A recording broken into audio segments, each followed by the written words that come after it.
국토부에 있는 저희 공무원들하고 오랫동안 토론했습니다. 이게 정부가 어떤 강한 수단을 사용하지 않고 약한 수단을 썼을 때 이게 오히려 할 때마다 규제에 대한 이제 약점만 부각되는, 그리고 정작 시장은 이제 이렇게 계속 개구리 띵 뛰듯이 이제 퍼져가는.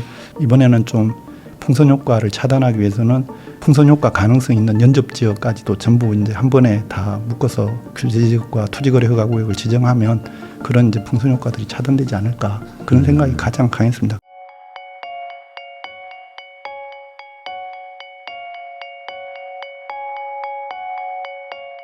안녕하세요. 부익남TV의 부익남입니다. 오늘은 정말 특별한 분을 모셨는데요. 이재명 정부의 부동산 정책 설계자로 불리는 분이시죠. 국토교통부 이상경 제1차관님을 모시고 현재 부동산 시장에 대해서 좀 이야기 나눠보도록 하겠습니다. 차관님 안녕하세요. 예, 안녕하십니까. 네. 아유, 차관님을 오늘 모시게 된 게 사실 이번에 정책이 나오자마자 이 아주 지금 사회적으로 막 이 이슈가 아주 커졌거든요. 네, 예. 그러다 보니까 이제 뭐 오해도 있을 수도 있고 그래서 아예 직접 듣는 게 어떨까 라는 생각에 차관님을 또 모셨는데 그 여러 가지가 발표가 되긴 했지만 사실 가장 큰 게 이번에 그 토지거래 허가구역이 좀 수도권 거의 대다수의 지역들에 이렇게 적용이 되다 보니까 그 부분에서 가장 좀 국민들이 좀 충격을 받은 것 같긴 한데 이 초강력 규제라고 불리는 이번 정책의 어떤 그 의도 아니면 어떤 뭐 정부의 어떤 그 어떤 의지를 가지고 이걸 발표를 하신 건지 좀 궁금합니다. 네, 사실 토지거래 허가구역이라는 게 국민들 입장에서는 좀 생소하신 부분이 좀 있을 것 같습니다. 그 토지거래 허가구역에 이제 결정이 났을 때 받는 규제가 결국 2년 실거주 의무가 이제 부과가 되는 부분인데, 그거는 이제 뭐 여러 의견 유튜브 보신 분 다 아시겠지만 결국 정책적 의도는 이제 갭 투자라고 말하는 이제 전세를 끼고 주택을 구입하는 거에 대한 이제 부정적 영향을 차단하는데 가장 큰 목적이 있는 거라고 볼 수 있습니다. 근데 이제 기존의 토지거래 허가구역은 강남 상구하고 용산까지 해서 4개 지역에서 설정돼 있었고, 그리고 일부 이제 신통기획에 의한 이제 정비 사업들 지역들에 대해서 분분히 돼 있었는데, 이번에 저희가 이제 토지거래 허가구역을 서울의 전 지역과 경기도 12개 지역에 대해서 이번에 도입을 하게 되면서 어떻게 보면은 이제 기존 강남 4구, 용산까지 포함해 강남 4구라는 그 지역을 몇 배나 더 크게 지정을 하면서 아마 많은 분들이 놀라셨던 거 아닌가, 놀랐다 표현하지만 그런 거 아닌가 싶습니다. 그 아무래도 이번에 대책이 나올 거라는 예상은 했었지만 좀 시장의 예상보다 좀 더 좀 강하게 나왔던 것 같기도 하고 특히 이제 투기과열지구도 같이 묶이면서 여러 가지 좀 복합적인 좀 효과가 일어날 것 같은데, 우선은 이번 대책에서 그럼 가장 고려하셨던 거는 갭 투자 차단, 이거로 좀 봐야 될까요? 그게 사실은 뭐 아시겠지만 우리가 이제 주택을 구입하는 방법이 크게 하나는 대출을 이용해서 사는 방법이 있고 또 하나가 이제 전세를 끼고 사는 방법이지 않습니까? 그동안에 이제 문정부 때나 이전에 토지거래 허가구역을 그렇게 활용하지 않았던 정부에서는 계속 이제 그런 대출을 줄이는, 대출을 누르는 정책을 통해서 부동산 시장을 컨트롤했던 게 일반적이었습니다. 근데 사실 전세를 끼고 사는 거는 어떻게 보면 사금융이잖아요. 사금융에 대한 공적 금융 기능을 제약하는 수단을 쓸 수가 없기 때문에 그 토지거래 허가구역은 금융수단이 아니라 사실은 거주에 대한 강제적인 어떤 조처를 취해서 실질적으로는 사금융에 대한 규제 수단처럼 작동하는 거거든요. 이전에 아마 이제 문정부 때 그런 투기과열지구나 뭐 예전 이름은 청약 조정 대상 지역이라는 이름을 쓰는데 지금은 이제 조정 대상 지역이라는 용어를 쓰지만, 이런 거는 이제 공적 금융에 대한 통제를 수반을 하게 되지만 제일 사실은 전세를 끼고는 부동산을 취득하는 그런 거에 대한 조치가 사실 없다 보니까 한쪽 날개로 사실은 주택 시장을 통제를 한 거였습니다. 근데 이번에 이제 저희가 뭐 토지거래 허가구역을 국토부도 좀 훈련이 좀 돼 있는 부분이, 저희가 외국인 토지거래 허가구역을 또 지정을 하면서 외국인들에 대해서 최대 외국인들의 투기를 했을 때나 투자했을 때 약점이 이제 실거주 하지 않으면서 산다는 그런 부분이었는데 그런 부분에 대해서 1차로 저희가 지난번에 또 한번 발표를 하면서 토지거래 허가구역을 광범위하게 지정하는 데 대한 나름대로의 검토 과정이 좀 있었습니다. 그러다 보니까 이제 이번에 이제 어떻게 보면은 이걸 통해서 갭 투자를 차단한 토지거래 허가구역을 투기과열지구나 아니면 조정 대상 지역하고 같이 걸쳐서 뭐 규제 3종 세트라고 이야기하시는데 그렇게 함으로써 공적 금융에서 발생하는 이제 그런 이제 금융시장 규제와 사금융 시장에서 있는 전세를 끼고 사는 갭 투자를 동시에 이제 차단할 수 있는 어떻게 보면 양날개로 이제 주택 시장을 저희가 규제를 사용해서 다룰 수 있게 되는 어떤 그런 사례를 아마 어떻게 보면 처음으로 보여주지 않았나 그렇게 보고 있습니다. 뭐 제대로 이렇게 물론 이제 강남 상구하고 용산에서 이미 한번 저희가 시범 보여줬지만 이렇게 넓은 지역이 하는 건 광범위한 건 처음이 아닌가 그렇게 보고 있습니다. 그러면 이제 요번에 그 대책이 나온 것 중에 서울 전역이 다 묶이고 그리고 이제 경기도에 이제 12개 이제 시구가 묶였는데 그러다 보니까 이제 서울 안쪽에 있는 분들 중에는 아니, 우리 동네는 뭐 집값이 올라간 것도 없는데 왜 같이 묶였냐 하면서 좀 그 불만이 좀 많으신 분들도 있어요. 그러면 이런 약간 너무 과하게 많이 묶인 거 아니냐라는 의견에 대해서는 좀 국토부에서는 어떤 좀 의견을 갖고 계신지. 사실 이제 저희가 이게 이번에 가격이 상승한 건 뭐 대부분 다 인지를 하시고 계시겠지만 지난 이제 6.27 규제 이전에는 강남, 상구, 용산이 끌었고 그 이후에도 그 지역들에서 일부 이제 신고가들이 좀 발생했던 건 사실입니다. 그렇지만 이제 좀 뭐 추석 전과 후를 통해서 가장 이제 가격이 많이 오른 지역들은 이제 일명 한강 벨트라고 이야기하는 마용성부터 더 넓게는 이제 광진 뭐 아니면 이제 목동에 있는 이제 양천구까지도 확대됐고 또 강북으로 마포 뭐 이런 지역들 다 포함돼서 한강 벨트가 또 이끌었고 또 밖으로는 또 아시겠지만 노후 신도시에 해당하는 이제 분당을 중심으로 또 인기가 좋은 과천 지역 뭐 이런 지역이 또 선도적으로 이끄는 건 뭐 국민들이 다 아실 겁니다. 근데 이제 저희가 그 원래는 이제 그런 지역들이 이제 흔히 말해가 이제 뜨거운 지역들을 집중적으로 토호제나 규제 지역으로 해서 통제하는 거에 대해서 또 많이 검토를 했는데 제가 이제 뭐 이번에 저도 이제 국토부 차관이 뭐 되기 전엔 대학 교수였지만은 국토부에 있는 저희 공무원들하고 오랫동안 토론했습니다. 이게 과거의 경험을 이렇게 이야기를 해보면서 저희가 느낀 거는 정부가 어떤 강한 수단을 사용하지 않고 약한 수단을 썼을 때 가장 많이 만났던 것이 이제 풍선 효과라고 뭐 다시는 이제 풍선 효과라는 게 이제 어떤 규제를 특정 지역에 했을 때 그게 이제 다른 지역으로 전이가 되는 현상들인데 이제 그렇게 전이돼서 또 추적하다시피 또 그 지역을 또 규제 지역으로 지정을 하니까 이제 그 지역이 또 이제 넘어서 또 다른 지역으로 가고 그 당시는 이제 토지거래 허가 구역은 없어서 주로 이제 뭐 이런 규제 지역에 해당하는 투기과열지구나 아니면 이제 조정 대상 지역으로 지정하는 그 정도 선이었는데 이제 그런 일이 계속 발생을 하다 보니까 이게 오히려 할 때마다 규제에 대한 이제 약점만 부각되는 그리고 정작 시장은 이제 이렇게 계속 개구리 띵 뛰듯이 이제 퍼져가는 그래서 그런 부분을 이제 어떻게 우리가 극복하려면 어떻게 해야 되느냐 그래서 저희가 이제 여러 가지 고민을 하고 또 자문도 받고 뭐 여러 가지 다른 부서들과 협의를 하는 과정에서 이번에는 좀 풍선 효과를 차단하기 위해서는 풍선 효과 가능성 있는 연접 지역까지도 전부 이제 한 번에 다 묶어서 규제 지역과 토지거래 허가 구역을 지정하면 그런 이제 풍선 효과들이 차단되지 않을까 그런 생각이 가장 강했습니다. 그래서 결과론적으로 이제 아시겠지만 한강벨트하고 분당이나 과천과 과천 지역 외에 노도강이라고 말하는 이제 서울 북부 지역들 그리고 남쪽으로는 수원의 팔다리라든지 뭐 장안 뭐 이런 것들이 이제 다 포함되게 되지 않았나 그렇게 저희가 한 거라고 봐야 될 것 같습니다. 그러면 이제 차관님 말씀은 결국에 이제 사전에 미리 좀 막아야겠다라는 생각으로 풍선 효과 차단 효과를 위해서 미리 좀 선제적으로 좀 지정을 했다라고 이제 해석이 좀 되는데 그러다 보면은 사실 이 토지거래 허가구역이라는 게 이 주거권을 제한하는 그런 규제인데 이게 너무 과하지 않냐 뭐 아직 오르지도 않았는데 라는 생각이 드실 수도 있을 것 같거든요. 사실 그 주거권이라는 거를 이제 저희가 봤을 때는 그 어떻게 보면 국민들에게 국가가 제공해야 될 수 있는 어떤 그 기본권 중에 하나로 저희도 충분히 인식을 하고 있습니다.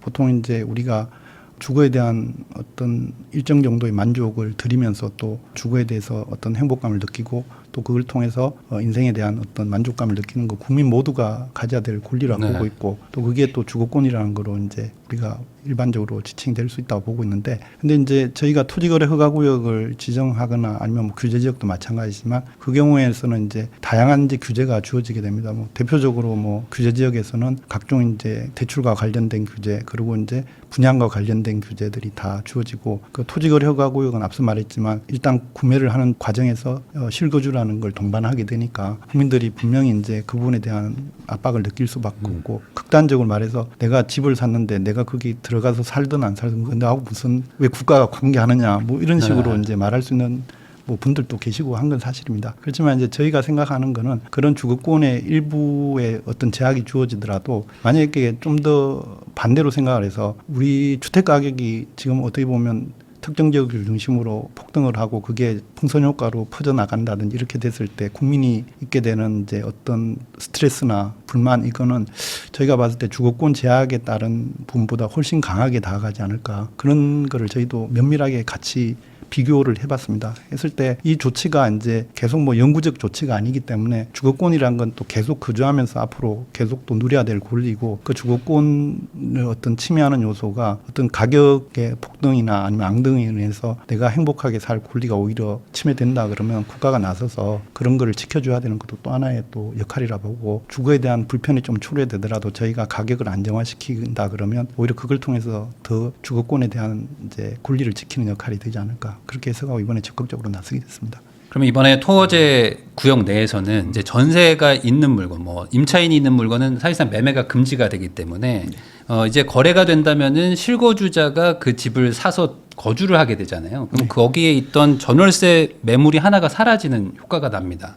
그러다 보니까 이 전월세 시장이 앞으로 좀 불안해지는 거 아니냐, 물량 감소가 좀 걱정된다 이런 의견도 있는데 이거 어떻게 보십니까?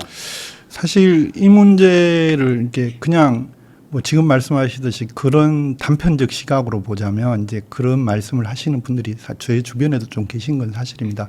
그렇지만 이제 그 말의 의미는 이제 뭐 이사갈 분들이 이사를 가지 않으니까 이제 그 어떻게 보면 빈집도 안 나오니까 당연히 이제 매물이 감소된다 뭐 이런 식으로 이제 바라볼 여지가 있는데 그 논리를 이제 잠깐만 살펴보면 오히려 실거주 의무를 부과했기 때문에 이번에는 그냥 그 집을 사는 순간 이사를 가야 되기 때문에 그 집이 오히려 빈집으로 나오게 되는 그런 효과도 또 있는 거거든요. 이제 그렇기 때문에 뭐 단순 논리적으로 이제 오히려 이사가 줄면서 매물이 안 나온다는 논리도 있지만 그래도 주거를 선택하는 순간 또 반대로 바로 매물로 나온다라는 그런 부분도 또 있는 게 사실입니다.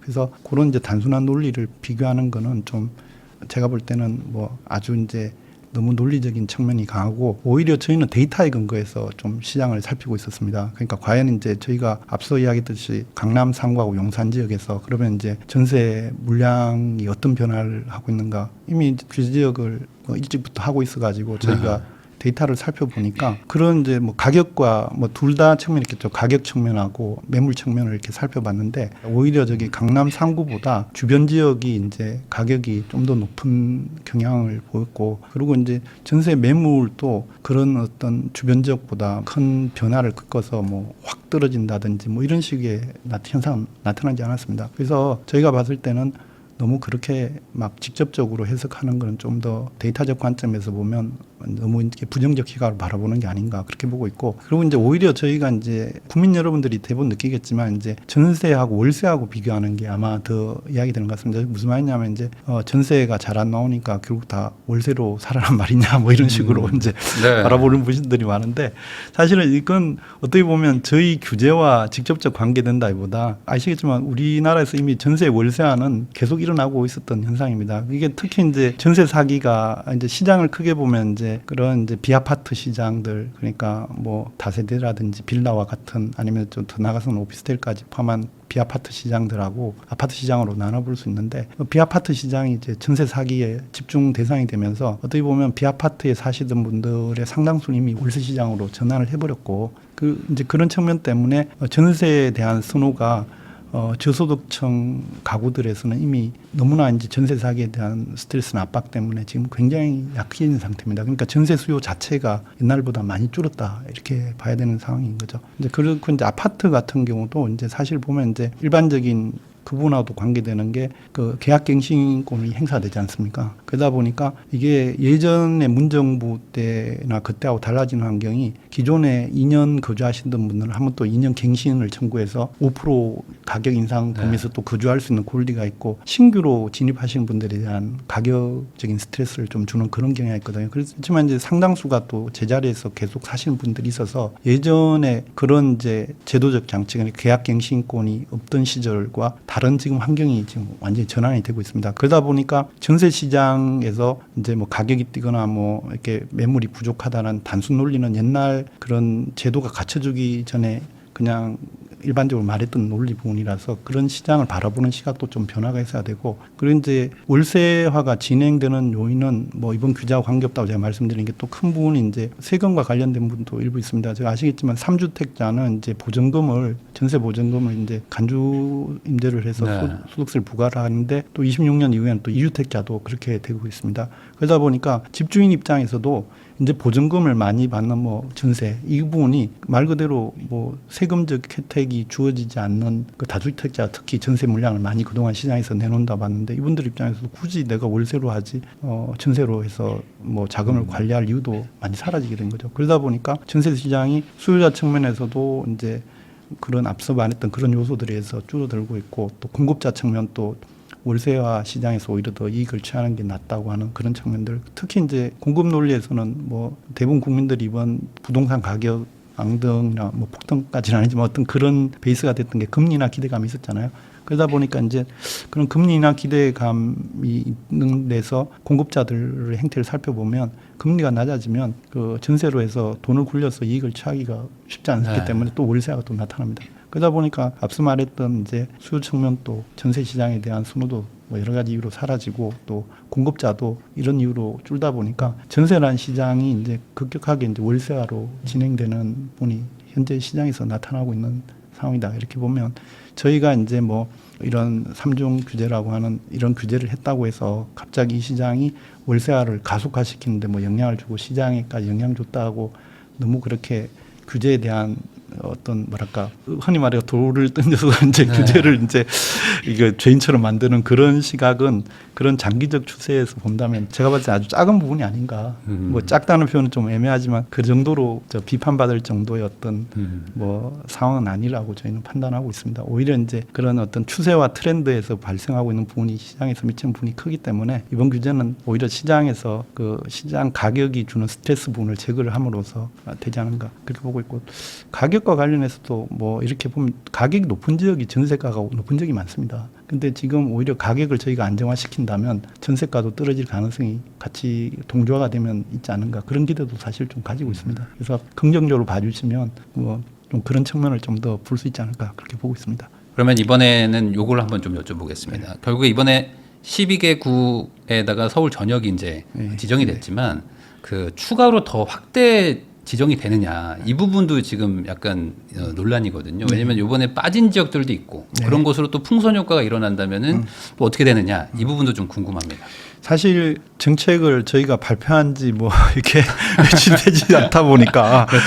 벌써 뭐 풍선 효과, 우리 사실 풍선 효과를 차단하기 위해서 이번에 이렇게 광범위하게 지정을 했는데 또 풍선 효과가 발생한다고 전제를 하는 순간 정책을 다루는 뭐 저 입안자 입장에서 볼 때는 벌써 뭐 정책이 시효가 다 했느냐라는 그런 문제가 있어서 그 말에 대한 답은 솔직히 말해서 제가 지금 드리는 것 자체가 국민에 대한 예의가 아닌 것 같습니다. 그러니까 이거는 이제 시장 상황이 변동이 이제 어떻게 가느냐를 보고 이제 저희가 다음 시장에서 지금 말씀하신 그런 풍선 효과 나타나거나 아니면 또 저희가 그 규제를 하지 않은 지역에서 또 다른 시장 변동성 요인이 생기면 그때 가서 또 살펴보고 결정을 해야 되지, 가정을 달고 정책을 한다라는 거는 너무나 사실은 저희 입장에서는 좀 힘든 그 말씀이라서 그 부분은 좀 생략을 하도록 하겠습니다. 그러면은 또 똑같이 난감한 질문일 수도 있는데 아닙니다. 뭐. 이게 포화제라는 게 묶는 건 되게 쉬운데 반대로 푸는 거는 참 이게 어려운 규제일 거라고 저는 생각을 하거든요. 그러다 보니까 이번에 지정된 지역이 좀 광범위하다 보니까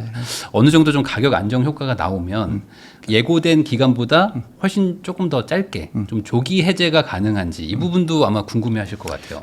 사실 이제 뭐 앞서하고 똑같이 말을 한다면 그건 너무 좀 예의가 아닌 것 같고 뭐 예를 들어서 지금 지정한 지 얼마 됐다고 벌써 해제 이야기를 하느냐 이렇게 하는 건 좀 예의가 아닌 것 같고, 그 제가 봤을 때는 이제 이런 건 있는 것 같습니다. 만약에 이제 앞서 한강벨트나 이렇게 신규로 당연히 지정될 거라고 뭐 봤던 지역을 넘어서서 된 지역들의 경우는 저희가 시장을 나중에 면밀히 또 관찰을 계속하고 있지 않습니까? 하게 되면 이제 뭐 저희가 제도적으로는 저희도 지정할 때 검토를 해봤습니다. 해봤는데 이제 해제는 이제 부분적으로 가능하다고 저희는 일단 보고 있고, 그리고 이제 그 부분적으로 가능하다면 이제 시장 상황에 따라서 또 그때 가서 또 검토는 가능하지 않느냐. 제도적으로 가능하고 또 시장이 허용한다면 또 충분히 가능하다고 보고 있습니다. 다만 이제 그거를 뭐 가정으로 해서 지금 뭐 지정한 지 얼마 되지도 않았는데 해제를 불서 이제 그런 말씀드리는 건 어렵고 제도도 가능하고 시장 상황이 이제 허용돼야 좀 그러니까 정책 일관성이라는 것도 있으니까 그런 걸 종합적으로 검토해서 또 저희가 필요하다면 또 그때 가서 판단을 또 내리려고 합니다. 그럼 만약에 그때 뭐 이렇게 규제 기한이 덜 됐을 때 판단이 만약 유보된다 그러면 또 내년 말에 가면 또 연장을 할지 그때 일괄로 해제할지 아니면 부분 해제할지 또 그 시점 가면 또 해야 될 또 결정이 있잖아요. 이제 그런 것들 때문에 해제 기회는 이제 상황에 따라서 또 뭐 검토가 가능하지 않을까 이렇게 보고 있습니다. 네. 그럼 이번에 좀 대출 관련해서 좀 여쭤보겠습니다. 이미 수도권 안쪽은 이제 6억 원이라는 주담대 제한이 있었는데 이게 이제 두 가지가 발표된 거나 마찬가지겠죠. 이제 그 투기과열지구로 해서 LTV 40%로 이제 전역이 다 묶인 게 하나가 있고 또 하나 이제 고가 주택으로 갈수록 오히려 이제 좀 대출 한도를 낮춘 게 있습니다. 그럼 먼저 이제 고가 주택 한번 좀 여쭤보고 싶은데 6억, 4억, 2억 이렇게 계단식으로 좀 이렇게 줄어드는 요거는 어떤 의도인지 이거 좀 설명해 주시면 좋을 것 같습니다. 예, 그 부분이 사실은 이런 게 있습니다. 예를 들어서 자 15억이라는 거에 그 LTV를 적용하는 경우를 가정해 보면 지금 이번에 규제 지역이 되면 이제 LTV가 70%에서 40%로 이제 축소되잖아요. 그러면 이제 15억이 왜 제가 숫자를 미리 말씀드리냐면 거기다 40% 곱하기 되면 6억이라는 숫자가 나옵니다. 그러니까 이제 그 6억이라는 또 대출 그 한도가 15억을 경계로 해서 15억 이상 집들과 15억 이하 집들로 나눈다면 15억 이상 집들은 어차피 이제 그 LTV와 관계없이 그 대출 한도가 자동으로 이제 정해지는 부분이고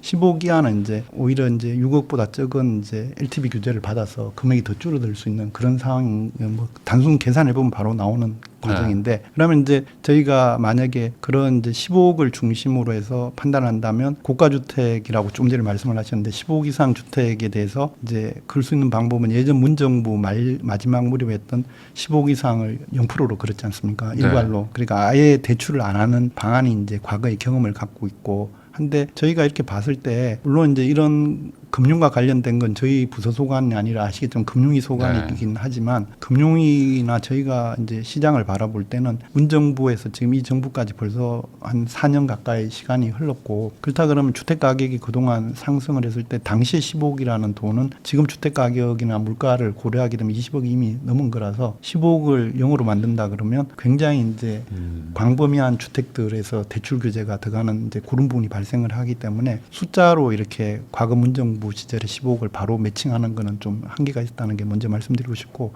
또 이제 시장 상황을 봤더니 이미 한강벨트나 또 이번에 뜨겁게 달아오르고 있었던 분당 같은 시장에서는 뭐 20억 이상의 거래가 뭐 속출하고 또 일반적으로 많이 나타났지 않습니까? 그러다 보니까 이제 이 주택들이 그래도 이제 갈 수 있는 범위를 보니까 한 25억 정도는 아직까지 그래도 쉽게 가기 힘든 좀 그 넓게 보면 좀 부분이 좀 있었다고 볼 수 있는 부분이 있습니다. 그러다 보니까 15억 다음 레벨이 한 25억 정도라고 이제 뭐 이 부분은 이제 저희보다 금융위가 좀 더 정밀하게 이제 판단을 한 것 같습니다. 그동안 대출자에 대한 어떤 주택을 살 때 얼마 정도 대출이 일어나는가는 금융위 정보가 다 있는데 금융 쪽에서 이제 판단했을 때는 15억 따면 한 25억 정도가 이런 이제 수치적 정보를 바탕으로 한 이제 한도 설정이구나 이렇게 판단한 것 같습니다. 그래서 15억 이상을 일괄로 이제 0%로 만드는 과거보다는 4억 정도로 15억 초과해서 이제 예를 들어서 25억 이하에서 4억 정도로 하고 그렇게 해도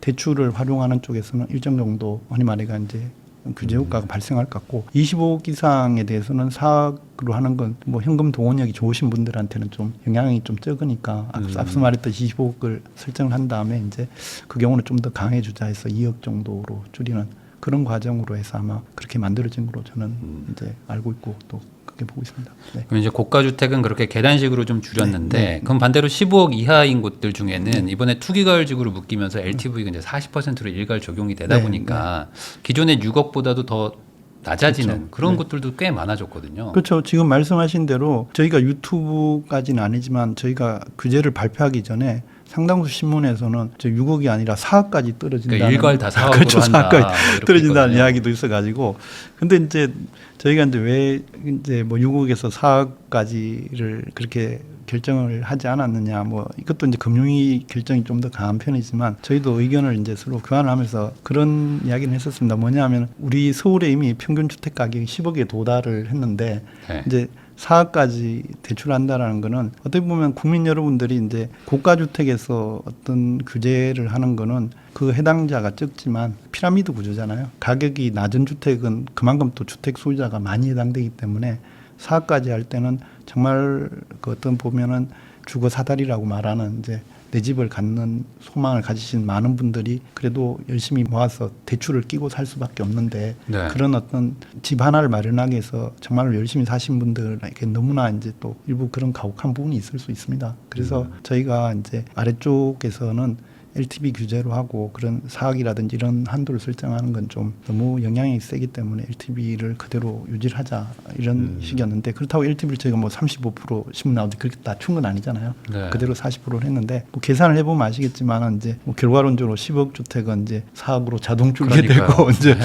그런 효과는 있는 건 사실입니다. 그렇지만 이제 저희가 LTV를 그렇다고 앞서 말했듯이 더 낮추지는 않고 규제 지역으로 들어올 경우는 40%를 적용받게 되는 그런 결과를 만들었지만 그래도 4억을 강제로 한 부분은 아니다 이렇게 생각하시면 한편으로 보면은 이제 저희도 규제의 내용을 바꾸지 않은 가운데 적용을 한 부분은 있지만 그래도 국민 여러분들이 좀 생각했을 때는 그래도 좀 양해해 줄 수 있는 부분이 아닌가 좀 그렇게 보고 있습니다. 그 관련된 질문인데 네. 그러다 보니까 이제 집을 지금 살려고 하셨던 분들 입장에서는 네. 뭐 갑자기 뭐 작게는 뭐 몇 천만 원, 네. 뭐 크게는 한 1, 2억 정도, 뭐 2, 3억 정도 네. 대출이 그 한도가 낮아지면서 네. 네. 그러니까 이게 반대로 얘기하면 이제 현금 많은 사람만 집을 사라 이렇게 해석이 될 수도 있거든요. 아, 예, 예. 이 부분에 대해서는 어떻게 봐야 될까요? 그러니까 시장이 이제 좀 전에 이제 40% 이제 하고 고가 주택에 대한 해석이 좀 다를 수가 있지만 맥락은 또 비슷한 측면도 있습니다. 그러니까 예를 들어서 이제 주택 가격이 낮은 지역들 노도강이나 이쪽에서는 사실 현금이라고 해도 아주 큰 현금을 동원하는 건 아니고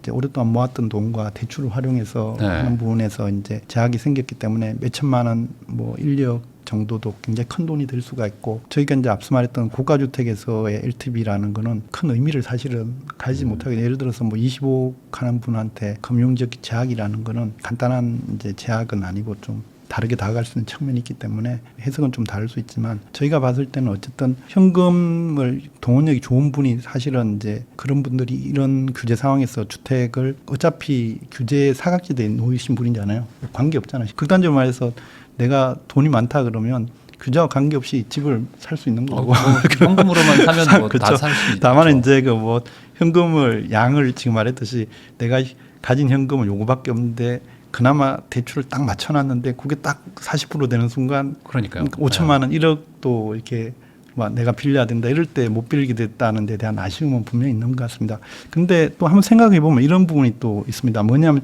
지금 살려고 하니까 그런 스트레스를 받는데 만약에 저희가 시장이 안정화되고 그 안정화돼서 집값이 떨어지면 뭐 그 혜택은 당연히 이제 굳이 고려 안 해도 되잖아요. 집값 자체가 내려가 버리니까. 근데 만약에 가격이 유지가 돼도 만약에 오르지 않고 유지가 되면 내 소득이 또 계속 또 벌게 되면 그 돈이 또 쌓이면 또 그때 가서 사면 되거든요. 그러니까 집값이 안정화된다는 이야기는 최소 그대로 있거나 낮아지는 경우를 보통 뭐 이야기를 국민들이 생각한다 그러면 사실은 이제 이번에 나서지 않은 게 그런 국면에서는 어차피 기회는 돌아오게 돼 있다고 저희는 보고 있습니다. 그러니까 너무 이렇게 아쉽게 실망을 하실 필요는 없지 않는가 그런 마음을 가지시는 건 아마 계속 향후에도 집값이 오른다는 전제를 좀 가지고 좀 아마 강하게 뭐 하다 보니까 있는데 만약에 그렇지 않다 그러면 뭐 너무 그렇게 뭐 그 이번 규제에 대해서 민감하게 반응하실 필요는 없지 않은가 저는 그렇게 생각하고 있습니다. 그러면 이번 규제가 그 지금 언론 기사나 뭐 이런 것들 보면은 재개발 재건축 쪽을 좀 위축시킬 수가 있다. 네. 뭐 토어제 때문에 이제 실거주도 하게 되지만 뭐 투기과열지구나 이런 것들이 이제 여러 가지 좀 복합적인 규제다 보니까 이 장기적인 주택 공급에 악영향을 줄 수 있다 이런 얘기들도 계속 나오거든요. 이건 이제 국토부 또 담당이시니까 이거 좀 설명을 좀 해주시면 좋을 것 같습니다. 사실 그 정비 사업에 대한 영향은 이제 투기 과열지구나 조정 대상 지역의 규제가 직접적인 그 영향을 준다고 이렇게 봐야 되겠죠. 이제 그 어떤 부분이냐면 뭐 디테일하게 뭐 아시는 분들은 다 아시겠지만 조정 대상 지역이 되게 되면 이제 그 조합원 지위의 어떤 양도가 이제 금지가 되고 또 그리고 재당청 기간이 이제 5년으로 제약이 발생하게 됩니다. 그러니까 이제 그런 문제들을 이제 좀 체감하시는 분들이 뭐 예를 들어 극단적으로 집이 두 채인 분, 뭐 예를 들어 정비 사업하는 지구에다가 뭐 한 채 갖고 또 다른 지구에도 한 채 갖고 애가 갖고 계시는 분 입장에서는 이거 뭐 두 채 다 수익을 낼 수 있었는데 그 재당첨 기간을 이렇게 5년 안에 못 한다 이러면 뭔가 침해를 받았다 이럴 수도 있고 또 그러고 이제 뭐 세부적으로 이야기하자면 뭐 재건축 같은 경우는 조합 그 인가난 이후부터는 아예 이제 조합원 지위를 양도할 수 없고 또 재개발 같은 경우는 관리 처분 계획이 인가된 경우는 이제 할 수 없는 거로 이렇게 되다 보니까 이제 이런 것들에 대해서 사실 그동안 제가 이런 표현을 쓰기만 하지만 저희가 받을 때는 약간 투기적 성향이 있었던 분들은 굉장히 충격을 받을 수 있다고 보고 있습니다. 그게 무슨 말이냐면 저희가 이제 국토부가 정책을 할 때는 그 원주민에 대한 거는 정말 어떻게 보면은 이제 보호를 하려고 노력을 하는 게 저희 기본적 입장입니다. 그러니까 거기에 내가 정비사업지구에서 내가 이번에 정비사업이 돼서 새로 집을 받는다. 그래서 내가 옛날부터 거주를 했거나 아니면 뭐 집을 사서 들어왔던 사람이면 그 정도를 생각하고 있다면 보호의 대상이 된다고 저희는 보고 있습니다. 근데 이제 그렇지 않고 중간에 뭐 정비사업지구에 집을 사서 주택에 입주도 하지 않고 중간에 나가는 분들이 있다 그러면 그런 분들이 이제 조합원 지위를 양도를 하시기를 원하는 분들인데 그런 분들은 사실은 투기적이라고 저희가 해석할 수밖에 없거든요. 네. 그런 거를 제약을 하는 거는 투기과열지구나 조정 대상적이 원래 목적이 그런 걸 차단하기 위한 거고 충분히 저는 그 어떤 의미를 가진다고 보고 있고 이제 그거를 이제 너무 이렇게 과대하게 해석을 해서 정비 사업을 좀 지체를 시키면서 이제 위축시키지 않냐 이렇게 보시는 분도 있지만 근데 또 한편으로 이런 경우도 많지 않습니까? 보면 이제 옛날부터 집을 가지고 있던 분들은 워낙 이제 정비 사업으로 큰 혜택을 보기 때문에 진행이 되면 빨리 되면 좋은 거로 이해를 하고 주로 이제 정비 사업의 속도를 늦추는 분들이 어떤 분들이냐면 뒤에 들어와서 높은 가격으로 주택을 샀던 분들입니다. 이분들 입장에서는 이게 뭐 만약에 그 어떤 규제나 정비 사업이 속도가 빨리 가도 자기 이익이 보장되지 않으면 빠르다는 게 큰 의미를 가지지 못하거든요. 그러다 보니까 계속 이제 뭐 그런 인센티브를 통해서 어떻게 보면 사업성을 강화시킨 쪽 요구들을 많이 하는데 저희가 이번에 봤을 때는 이제 그런 이제 어떻게 보면 투기적 수요자들 입장에서 보면은 좀 압박을 좀 느꼈다고 보지만 정상적인 어떤 정비 사업에서 내가 오랫동안 거주했거나 정상적 사람이라면 이 규제에 대해서는 그렇게 크게 느끼지는 않는다고 저는 보고 있습니다.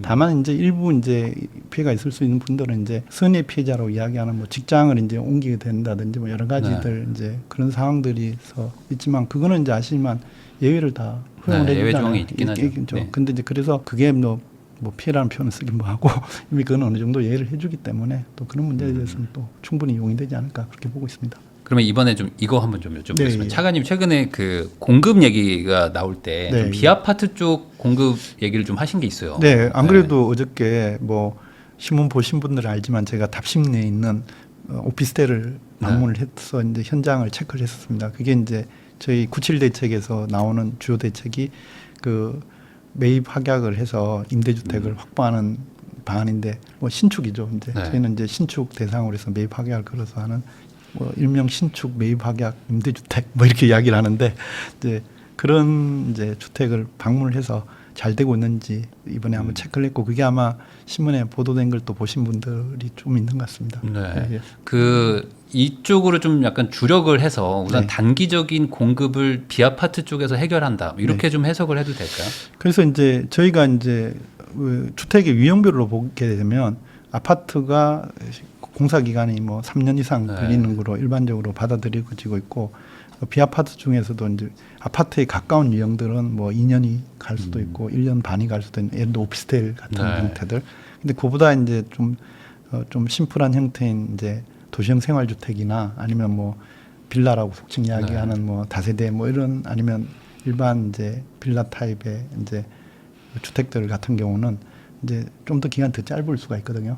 근데 이제 사실 저희가 이게 지난 97 대책에서도 발표를 했을 때 계속 이제 그 지금 착공이라고 발표를 했지만 실제 지어지는 거는 3년 이상 가는데 이제 언제 시장에서 입주 물량이 나오느냐를 갖고 뭐 다양한 매체로부터 이제 질문도 받고 또 공격적인 질문도 받았습니다. 그러다 보니까 뭐 극단적으로 뭐 물대책이라고까지 이야기도 하실 분도 계실 정도였는데, 근데 이제 저희가 봤을 때는 우리가 이제 어떤 정책을 발표를 하다 보면 지난 공급 대책은 정말 97 대책은 정말로 다양한 주택 유형을 다양하게 저희가 할 수 있는 부분을 많이 이제 발굴해서 발표를 하다 보니까 오히려 이제 저희가 좀 홍보상에서 좀 미진했던 부분이 좀 전에 말한 비아파트 분야를 저희가 확충한다는 내용이 좀 부족했던 것 같습니다. 저희는 이제 어떤 시각을 갖고 있었냐 하면은 이제 국민들이 물론 제일 선호하는 게 아파트지만 이 아파트가 3년 이상 정도 걸린다면 저희가 이제 착공을 늘리더라도 뭐 28년, 9년, 뭐 30년 뒤로 갈수록 많아지겠죠. 이제 그런 한계는 있기 때문에 단기적인 이제 시장에 좀 안정을 하려면 앞서 말했듯이 좀 속도가 빠른 오피스텔이나 도시형 생활주택 아니면 이제 빌라라고 이야기할 수 있는 뭐 다주택 이런 쪽에서 이제 물량을 확보하게 되면 건축 공사 기간도 줄고, 그리고 이미 또 저희가 주로 LH를 통해서 매입을 하고 있는데 LH에서 매입 신청하는 건 이미 토지를 확보하고 그 토지와 관련된 문제는 꽤 많이 이제 해결된 물량을 가지고 와서 이제 신청을 하게 됩니다, 사업자가. 그러다 보니까 그런 시간을 굉장히 많이 잡아먹는 토지를 확보하는 작업을 이미 다 끝마친 물량인데, 다만 지금 아시지만 건축 경기가 워낙 안 좋다 보니까 이게 은행으로부터 PF 조달도 안 되고 뭐 기타 등등 어려운 문제가 생겨서 사업의 건축을 못하는 물량들을 가지고 오게 됩니다. 근데 그거 이제 그렇기 때문에 저희가 물량을 받게 되면 건축 설계와 이제 건축 인허가만 받으면 바로 착공이 들어갈 수 있기 때문에 꽤 이제 속도를 빠르게 할 수 있는 물량이나 마찬가지입니다. 그래서 이번에 저희가 여러분들이 물량에 대한 감을 저희가 좀 작게 소개를 해드리면 저희가 14만 호를 이제 총 매입하는 거로 발표를 했습니다. 그게 이제 이미 지난 88 대책 때부터 시작했으니까 24년 8월 8일 이후부터 이제 그 매입이 들어갔다 보면 되는데, 제가 안 그래도 이번에 거기 답심리에 있는 오피스텔 방문하면서 이제 물량을 올해 말까지 몇 호냐 봤더니 이제 5만 호 정도, 그러니까 뭐 정확한 숫자야 뭐 4만 몇 호 이렇게 이야기할 수 있는 뭐 대략 한 5만 호 정도라 그러면 5만 호 가까운 거를 수도권에서 저희가 매입으로 이제 확약을 걸게 되는데, 그게 이제 그런 분은 또 어떤 분이 뭐 그럼 서울 아닌 다른 지역이냐 그렇지는 않습니다. 말씀드린 대로 서울과 인천 그리고 경기도 이런데, 경기도도 지방 시골이 아니라 수원이라든지 안양이라든지 경기도의 요지 지역들 많지 않습니까? 이런 지역들 했기 때문에 정말 국민들이 살고 싶어하는 서울부터 해서 인천, 경기 지역의 주요 도시들에 다 망라돼 있습니다. 그래서 서울 물량도 거의 4분의 1에서 3분의 1 정도까지 그 수도권을 차지하는 비중이 있을 정도로 거의 제가 봤을 때 한 3분의 1 정도는 되는 것 같습니다. 그 정도로 많기 때문에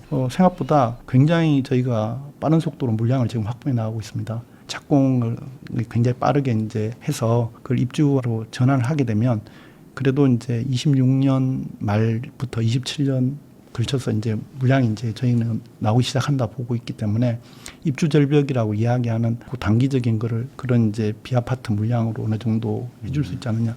이제 물량에 대해서 제가 좀 더 설명을 드리면 5만 세대라는 거는 뭐 연간으로 해서 예를 들어서 뭐 2, 3만 정도 하면 그 아파트 아시겠지만 분양 물량이 그 수준에서 사실은 왔다 갔다 하는 수준이지 않습니까? 그러다 보니까 우리가 서울의 아파트 물량 자체에서 오는 스트레스의 상당 부분을 그래도 서울에서 다는 아니지만 일정 부분 커버할 수 있다 이렇게 보고 있고, 비아파트를 또 굉장히 안 좋게 보신 분들이 많은데 이번에 제가 현장 가서 봤더니 굉장히 좋습니다. 제가 이런 말씀 드리면 하지만 좋다는 표현이, 특히 지금 현재 보면 저기 1가구가 서울에서도 계속 증가하고 있지 않습니까?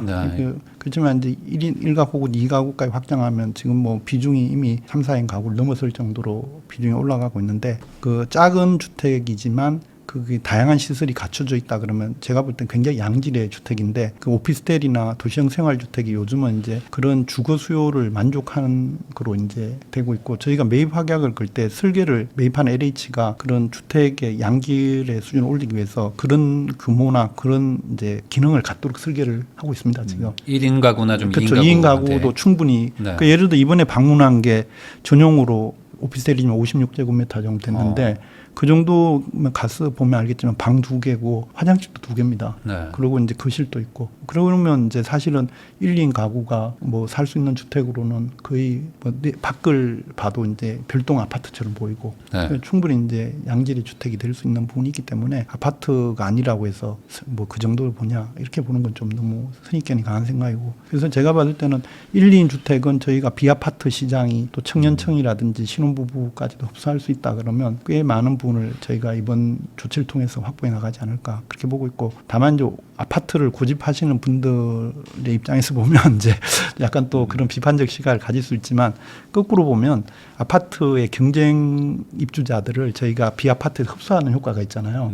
만약에 비아파트 흡수 못하면 그분이 아파트로 네. 가거나 질 나쁜 주택으로 가게 되는데 어떻게 보면 그분들이 아파트로 가는 거를 저희가 비아파트로 흡수를 해서 아파트를 선호하시는 분한테 그 물량이 돌아갈 수 있는 길을 또 열어주지 않습니까? 네. 그래서 아파트를 반드시 공급을 해서 뭐 아파트 수요를 이제 충족해야 된다는 건 너무 이렇게 뭐 이렇게 직접적인 테크닉이고 오히려 비아파트를 함으로써 아파트 수요자분들한테 기회를 더 줄 수 있는 측면이 있다는 걸 같이 좀 이해를 해주시면 좋지 않을까 그렇게 보고 있습니다. 사실 비아파트 수요도 있거든요. 당연하죠. 이쪽으로 가야 되는 분들도 있고 네. 이걸 또 선호하는 분들도 있거든요. 아파트 자체가 또 비싸니까. 그러니까 이제 사실은 어떻게 보면은 이제 전세 사기만 없었다 그러면 주거 사다리라고 말씀드리는 네. 표현 자체가 우리가 그동안 많이 익숙해져 있지만 처음에 이제 직장 생활할 때는 다세대라든지 뭐 이 정도에서 생활을 저희 젊었을 때도 대부분 하지 않습니까? 그렇게 네. 이렇게 시작을 하거나 방 한 칸짜리 극단적으로 하신 분도 있지만 최근에는 뭐 그래도 이제 좀 집의 형태를 갖춘다면 빌라나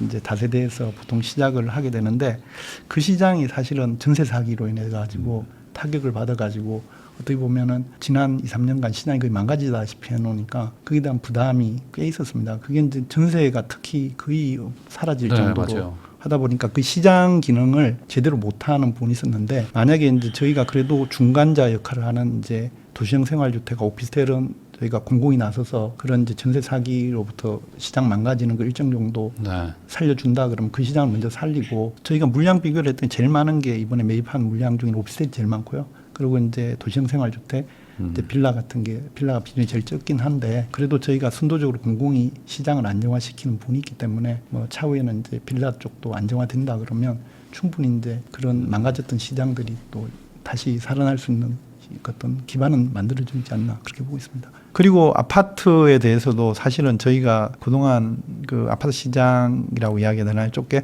그 부분에 대한 이제 그 안정화를 위해서 좀 사실 노력을 많이 하고 있었습니다. 그 부분에 대해서 짧게라도 좀 말씀을 좀 드리고 싶은 게 사실 이제 저희가 아마 이제 강남권이라든지 서울 도심에 거주하고 계신 분들은 우리 지역을 대체할 만한 과연 공급이 일어나고 있는가 여기에 대해서 좀 회의적인 시각이 좀 많이 있었던 건 사실입니다. 그렇지만 이제 저희가 지난 9.7 발표 때도 좀 이야기 드렸지만 강남 일원에서 그래도 가까이 있는 지역인 스리풀 지구라든지 또 과천에서 또 인기가 있을 수 있는 과천지구 이런 게 뭐 어떻게 보면 지난 정부에 해당하는 문정부나 윤정부 때 발표됐던 지구지만 저희가 이제 그 부분들을 그 사업들을 굉장히 신속하게 진행을 하려고 하고 있습니다. 그러다 보면 이제 뭐 핵심 지역에 해당하는 그 지역에서 주택 공급도 있을 것 같고 또 추가적으로 그런 지역들에서 공급이 더 가능한 게 도심에 저희가 공공청사를 이번에 공급을 하기로 했고 또 유유지를 또 발굴해서 네. 하기로 했지 않습니까? 근데 보면 위치를 보면은 이제 교육문화회관이라고 하는 또 강남에 가까이 있는 그 시설이나 저희가 또 공공임대주택을 또 이제 정비 사업을 하기로 했는데 그게 대표적으로 수서 공공임대주택 네. 같은 거 수서지구라고 말하는 이제 그쪽에서 나오는 이제 정비 사업을 통해서 임대주택을 정비할 경우에는 또 꽤 많은 이제 주택을 또 공급을 할 수 있고 이런 식으로 해서 핵심 지역에서의 저희 주택 공급도 실제로 이루어질 수 있고 또 가능하다고 저희가 말씀드리고 싶습니다. 그래서 나머지 특히 이제 LH 직접 시행을 통해서 이제 많은 주택을 이제 LH가 그 시공은 아니지만 시공을 관리하는 시행을 통해서 이제 공급을 하기로 했는데 그 부분도 굉장히 사실은 이제 그 민간에 맡겨두는 것보다 훨씬 빠른 속도로 주택 공급이 이루어지게 됩니다. 특히 이제 서울의 인접한 외곽 지역에 공급되는 도시들이 이제 뭐 가까이 고향 쪽의 창릉이라든지 하남 쪽의 교산 신도시 그리고 이제 앞서 말했던 스리풀 과천 이런 경우는 아마 좀 빠른 속도로 진행이 되면서 그 서울에서 적절한 주거를 찾지 못하는 분한테는 또 적절한 주택이 공급될 수 있다고 저희는 보고 있기 때문에 아파트 시장에서 이제 어떤 입주 물량이 줄어서 그게 앞서 말했던 뭐 전세라든지 그런 부분의 스트레스를 어느 정도 이제 저희가 차단을 할 수 있지 않을까 뭐 그렇게 보고 있습니다. 네. 그러면은 이번 질문은 네. 사실 뭐 이게 국토부 소관은 아니고 사실 네. 법무부 소관이긴 한데 네. 임대차 보호법에서 네. 이게 계약갱신 청구권을 이제 지금 현재는 2 더하기 2인데 네. 뭐 2 더하기 3 더하기 3 이런 네. 식으로 이제 더 준다, 네. 더 늘려준다, 뭐 최대 뭐 9년까지 살 수 있다 이런 얘기들이 나오고 있습니다. 이게 또 발의가 돼가지고 네. 이 부분에 대해서 지금 또 우려가 있는데 뭐. 이게 뭐 소관은 아니지만 국토부 쪽에서는 이걸 어떻게 좀 그래도 의견 제시를 또 하실 수 있으니까 어떻게 보시는지. 사실은 이 부분에 대해서는 아직 저희 법안이 발의된 게 얼마 안 된 거로 제가 알고 네. 있습니다. 저도 이번에 신문을 보고 알았을 정도인데 그렇기 때문에 국토부 의견이라는 건 사실 지금 말씀드릴 수 있는 그런 상황은 아니고 저도 이제 다만 이제 제가 여기 차관이 되기 전에 뭐 아시는 분 알겠지만 대학교 교수로 있다가 왔기 때문에 교수 시절에 이제 계약갱신권을 좀 공부를 좀 했었습니다. 네. 해보니까 뭐 국민들이 계약갱신권에 대한 이제 일반적인 이해가 좀 잘못된 부분도 있고 해서 제가 한번 잠깐 해외 사례를 한번 소개해드리면 사실 이제 자본주의가 가장 발달한 나라로 그러면 누구나 다 미국 이럴 거잖아요. 제가 저희 제자 중에 이제 미국의 계약갱신권을 연구한 제자가 있어가지고 뭐 교수면 지도를 해야 되니까 저도 같이 공부를 열심히 했습니다. 해서 봤더니 논문 주제가 이제 미국 28개 도시에서 계약갱신권이 어떻게 작동하느냐 아니면 여러분 또 아시겠지만 뭐 5% 전세가 상한제도 있잖아요. 뭐 이런 것들에 대한 걸 같이 이제 공부를 통해서 봤더니 생각보다 많은 미국의 도시들에서 이제 우리나라처럼 이제 5% 인상권 이상 그러니까 오히려 물가 변동률까지 감안해서 상승을 제공을 한다든지 하는 도시들이 많고 대표적인 뉴욕이 그렇습니다. 그리고 뉴욕 같은 경우는 이게 거주자가 원하면 거의 뭐 계속 살아도 됩니다. 우리나라처럼 뭐 제약이 2년 걸려 있거나 뭐 2+2가 아니라 미국이 이제 그런 방향으로 가게 되는 가장 큰 이유가 뭐냐? 미국도 2차 세계 대전을 거치고 여러 가지 이제 왜 대공황 시절도 거쳤잖아요. 거치면서 국민들에게 제일 제공해 줘야 될 게 뭐냐면 이제 주거 안정이다. 그러니까 사실은 뭐 우리가 보시면 알겠지만 이제 거리를 배회하시는 미국에서도 이제 많은 분들이 뉴스나 TV에서 이렇게 홈리스라고 하는 분들이 나오고 하지만은 미국도 자본주의 시장의 근간은 주거권이라는 걸 보호해 줌으로써 오히려 이제 자본주의가 더 발전할 수 있다는 그런 생각을 굉장히 강하게 갖고 있습니다. 그래서 국민들이 뭐 미국 사례를 제가 이야기 드리는 그 자체를 먼저 말씀드린 이유가 우리나라에서 그런 이제 이런 계약갱신권과 관련된 논의를 나오면 굉장히 부정적 시각을 먼저 갖는 분이 많이 있는 것 같아요. 근데 이제 제가 요 제도를 이야기하는 게 아니라 계약갱신권의 어떤 그런 긍정적 측면이 그 미국 같은 자본주의가 극성화된 국가에서 있는 이유가 이게 주거권 자체가 기본권이 로 인식을 하는 분이 강하기 때문에 우리나라에도 좀 인식적 전환은 좀 필요하지 않을까 그렇게 보고 있고 다만 이제 이번 제도가 이제 뭐 이렇게 2+2도 쉽지 않은 건데 우리나라에서 이제 이런 어떤 권리 측면보다는 사실은 아시겠지만 집을 가진 사람에게 권리를 직접적으로 제약을 주는 거 문제 근데 이게 이제 집주인 입장에서는 내 재산권을 이렇게까지 규제를 받아야 되느냐 이런 부분에 대한 불만이 사실은 깔려 있는 거잖아요. 근데 그러다 보니까 이걸 또 뭐 3+3이 아니라 거기다 나가서도 3까지 되기가 9년까지라면 도대체 집을 하나 샀다가 이거를 전세를 주게 되면 10년 동안 집을 이제 뭐 어떻게 내가 입주하는 거라든지 아니면 내가 뭐 중간에 이제 팔 때 어려움 여러 가지 문제를 발생해서 야 이건 내 사유재산권을 너무 침해하는 거 아니냐라는 그런 불만을 분충을 가질 수 있다 봅니다. 그러니까 제가 아까 예를 이제 사전에 먼저 말씀드린 거는 그 미국 예를 뒤에 말씀드리면 또 다른 오해 해석이 있을 것 같아가 먼저 말씀드렸는데 미국처럼 제도 익숙하신 분들 입장에서 보면 그 입주자들의 권리 보호가 이제 소유자에 대한 권리 보호만큼이나 중요하다는 인식인데 아직까 우리나라에서는 제가 볼 때는 입주자들에 대한 세입자들에 대한 그런 권리 보호보다는 아마 집주인에 대한 권리 보호를 그동안 굉장히 강하게 해준 문화가 있다 보니까 그런 부분에 대해서 부정적인 여론이 꽤 있는 것도 사실입니다.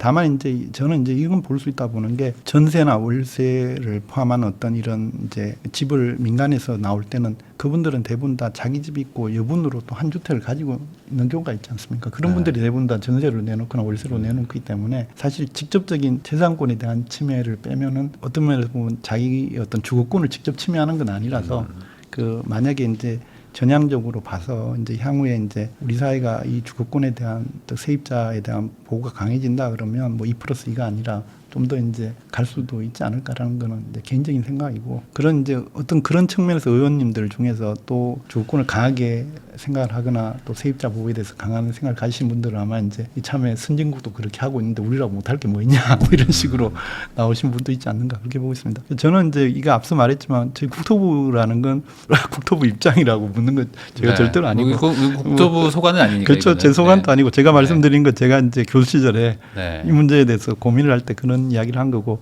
솔직히 말해서 뭐 제가 이제 국토부 와서 제가 온 지 3개월 됐는데 뭐 이 문제에 대해서 질문을 받을 줄 몰랐습니다 오늘. 그래서 뭐 제 입장이라기보다 그냥 그때 공부하던 시절의 생각이고 이게 만약에 진짜로 이제 뭐 저희 국토부 입장을 또 법무부에서 요청을 한다 그러면 그때는 이제 저희가 저희 부원들하고 또 토의를 해보고 이 제도가 어떤 의미를 갖는지에 대해서 또 스터디를 해야 되겠죠. 그러면서 이제 균형 잡힌 생각을 전개할 거기 때문에 그때 가면 좀 제 입장이 아니라 그때는 국토부 입장을 좀 설명을 해드릴 수 있는 기회가 되지 않을까 그렇게 보고 있습니다. 거기다 이번에 그 대책들에 보면 이제 보통 앞부분이 좀 충격이 있고 이제 뒷부분은 잘 안 보셔가지고 이번에 그 탈세나 뭐 시장 왜곡 같은 것들을 이제 감시할 기구를 만드는 얘기들이 막 지금 나오고 있더라고요. 그래서 이 부분에 대해서는 또 명확하게 한번 설명해 주시면 좋을 것 같습니다. 그러니까 이게 사실 좀 좋은 지적을 하셨는데 아마 그게 앞쪽에 토구역이라고 하는 투기거래 허가구역을 광범위하게 지정하는 게 너무 충격적으로 다가가셨던 모양 같아요. 그래가지고 뒷부분을 좀 잘 안 보신 분들이 많은데 사실 뒷부분이 굉장히 좀 의미 있는 내용이 좀 담겨 있었습니다. 사실은 97 때 이미 이 부분을 사실 초기 단계지만 저희 쪽에 의견을 냈는데 그때도 이 부분에 대해서는 그냥 별로 관심이 없이 지나가더라고요. 근데 이게 뭐냐 하면은 이제 기본적으로 이런 생각입니다. 그러니까 부동산 시장 자체가 이미 이제 전 국민의 그동안 어떻게 보면 자기 자산의 개인 자산의 70% 이상이 부동산으로 구성된 사람도 많을 정도로 꽤 많이 이제 자산의 비중을 차지하고 있는데 이게 분명히 큰 시장임에도 불구하고 과연 이제 정상적으로 관리가 됐느냐.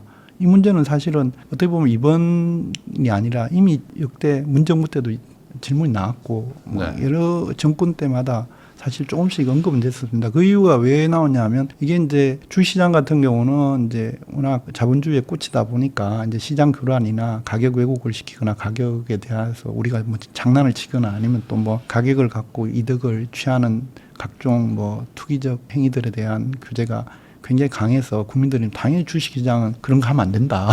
범죄다 이렇게 생각을 하는데 부동산에서는 뭐 범죄라고 인식하시는 건 한 이 정도 되는 것 같아요. 뭐 이렇게 기획부동산이 이제 그 사기성으로 거래를 해서 뜨는 길을 한다든지 뭐 이런 것들 뭐 그런 좀 약간 그런 행위들에 대해서만 이제 부동산에서의 범죄로 이제 보시는 것 같고 신고가를 만들기 위해서 우리가 거래 가격을 신고한 다음에 취소를 시키고 실제 거래는 그 가격을 베이스로 해서 또 가격이 올라가고 이런 행위들을 어떤 전략적으로 누가 했다.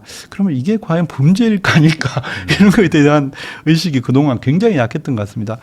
그게 이제 사실 따지고 보면 어떻게 보면 이제 주식시장에서는 당연히 이제 가격 조작은 범죄가 되는데 왜 부동산 시장에서는 가격 조작이 범죄가 되는가에 대해서 일반인이 약했느냐 봤더니 저희가 이제 저도 차관이 되고 나서 이렇게 보니까 그 과거에 우리가 문정부 때 가격이 급등을 할 때 그때 이제 처벌을 해야 된다는 여론이 많이 있었습니다. 가격 조작이 돼서. 근데 이 근거법을 살펴봤을 때 보니까 중개사법에 관계되는 우리가 뭐 중개 관련된 법률에서 부동산 중개인이죠. 이쪽의 법률에서 이제 중개인을 처벌하는 규정이 있었고 실제 이제 중개인 아닌 그게 참여한 개인들은 뭐 처벌 조항이 없었습니다.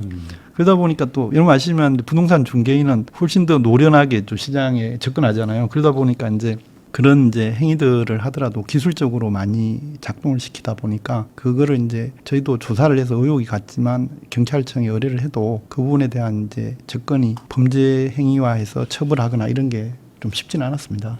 근데 이제 이번에 강남권 쪽에서 이제 가격 급등을 해서 저희가 전수 데이터를 이제 다 모은 다음에 특히 뭐 신고가를 찍거나 문제가 있는 거래를 찾아보니까 한 120여 건 정도가 있더라고요. 그래서 이제 제가 이제 지난주에 경찰청의 국가수사본부장을 만났습니다. 만나서 그 중에 이제 저희가 조서가 작성된 2건에 대해서는 신고 접수를 했고 실무자와 같이 가서 그리고 6건은 이번 주에 아마 접수가 될 거로 이제 보고 있는데 저희가 이렇게 접수하게 된 게 앞서 제가 이제 법률적인 변화를 말씀을 좀 먼저 드렸어야 되는데 뺐는데 법률적인 이제 중개사법에서 처벌하던 게 23년 3월, 4월 무렵에 이제 법이 바뀐 게 뭐냐면 부동산 거래신고법이라 그래서 실거래가 신고를 하는 법률이 있는데 그 조항에 이제 어떤 가격 조작 과 유사한 시장 교란 행위를 통해서 개인적인 이득을 취하려고 하는 것에 대해서는 범죄적 행위로 규정을 하고 그 개인에 대해서는 이제 그 3년 그 징역 또는 이제 3천만 이하의 벌금을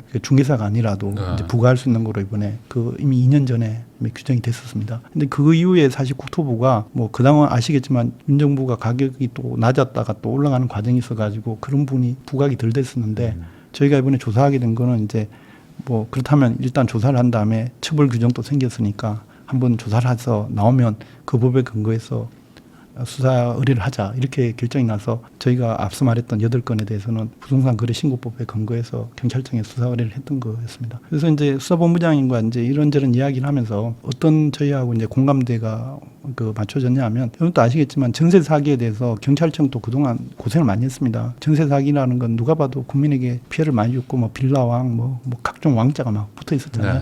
네. 그런 걸 수사하기 위해서 경찰이 굉장히 열심히 뛰었는데 약 한 800명 이상을 투입을 시켰습니다. 그러니까 저희가 어떻게 그동안 이제 전세 사기에 대처를 했냐 하면 저희가 이제 일단 국토부가 조사 기능을 갖고 있습니다. 조사 기능을 가지고 있으면 전세 사기가 유력하거나 의혹이 강한 건에 대해서는 경찰청으로 수사 의뢰를 하면 경찰청에 저희 국토부에 파견나 있는 분이 중간 역할을 해서 경찰청으로 저희가 자료를 넘기게 되면 경찰청에서 이제 그 수사를 해서 그동안 전세 사기범들을 꽤 많은 부분을 처벌을 했고 또 실제 수사 결과를 냈습니다. 그래서 그 경험이 계셔서 저한테도 말씀하셨지만 이제는 이제 만약에 전세 사기가 아니라 그런 신고가를 띄워서 장난을 쳐서 신고가를 만들고 하는 게 어떤 법적 근거에서 범죄로서 명확하게 규정된다 그러면 훈련을 잘 받은 또 800여 명의 경찰이 투입이 되면 훨씬 더 효과적으로 또 수사할 수 있다고 또 말씀도 하고 해서 어떻게 보면 이번에 발표한 국무총리 산하의 이제 부동산 거래 안정을 위한 어떤 부동산 감독 기구를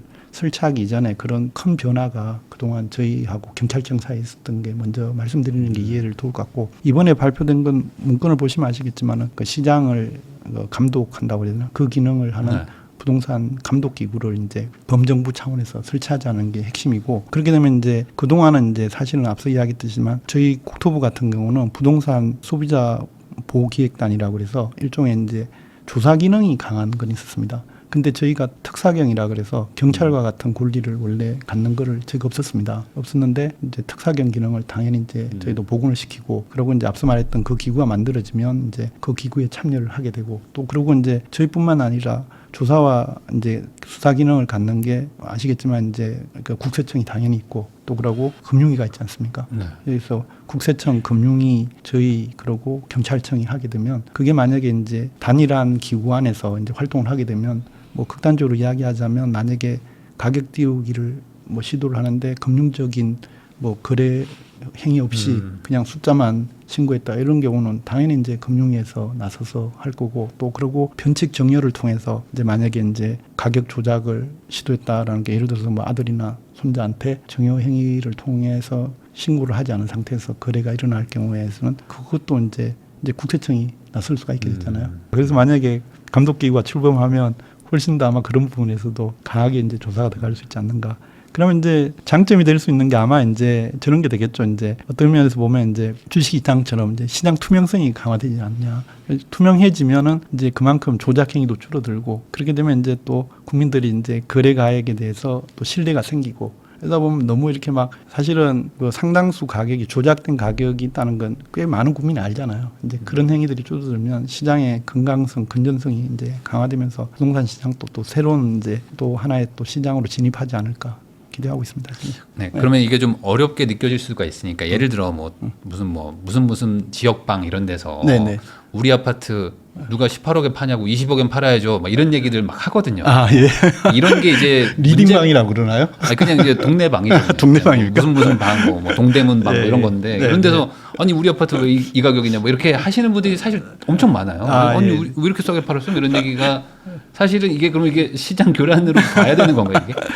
이게 이제 사실은 그 부분 때문에 이제 그 예전에 문정부 때인가요? 이제 처벌 그때는 중개사법에 근거해서 처벌을 하려고 했지만 이제 부동산 거래신고법이라든지 뭐 이런 거에 따라서 처벌을 하려면 범죄 유형을 나열을 해야 되는데 그 지금 말했던 단톡방을 통한 아파트 주민들이 이제 뭐 편하게 이야기하는 것도 이게 범죄가 되느냐 갖고 그때 아마 그러니까 뭐 다뤘던 것 같습니다.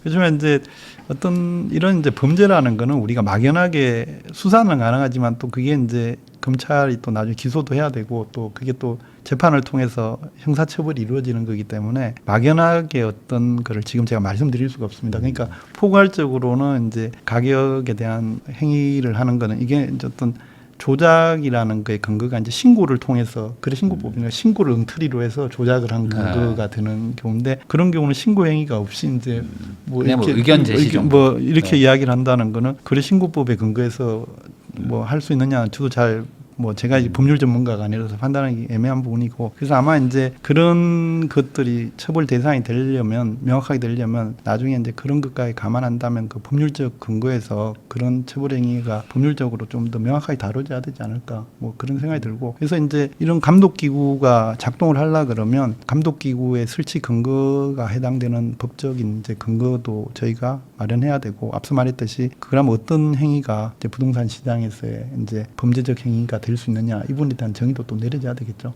이제 그렇게 하는 부분이 있기 때문에 지금 뭐 제가 아직 뭐 출범도 안 했는 기구에 대해서 이렇게 너무 이야기하는 건 좀 많이 앞서가는 거고 또 저희가 국토부가 또 이게 모든 걸 관할하는 이런 식이 아니라 일본 기구는 범정부 기구 때문에 국토부도 예를 들어 총리실에 마련된다 그러면 총리실 밑에 그 부분만 참여를 하는 그런 식이기 때문에 저보다는 이제 기구가 윤곽을 드러내면 그때 가서 아마 다양한 이제 규정들이 나오지 않을까. 제가 지금 말씀드리는 거는 뭐 앞서도 이야기했지만 어떻게 보면 어떤 공적인 어떤 의미라보다는 지금 뭐 이제 돌아가는 이제 어떤 분위기나 지금 우리가 앞서 발표했던 그런 부분들에 대한 약간의 설명 정도로 이해를 하시면 될 것 같습니다. 그러면은 이번에 이제 국토부에서 주관하는 부분에 대해서 한번 좀 여쭤보겠습니다. 네, 네. 이게 그 97 대책에서도 제가 봤는데 네. 이 재개발 재건축 이런 것들을 좀 많이 할 수 있도록 좀 이렇게 유도를 하겠다는 내용이 있었는데 거기에 이제 단서가 이제 공공성을 강화하는 쪽에서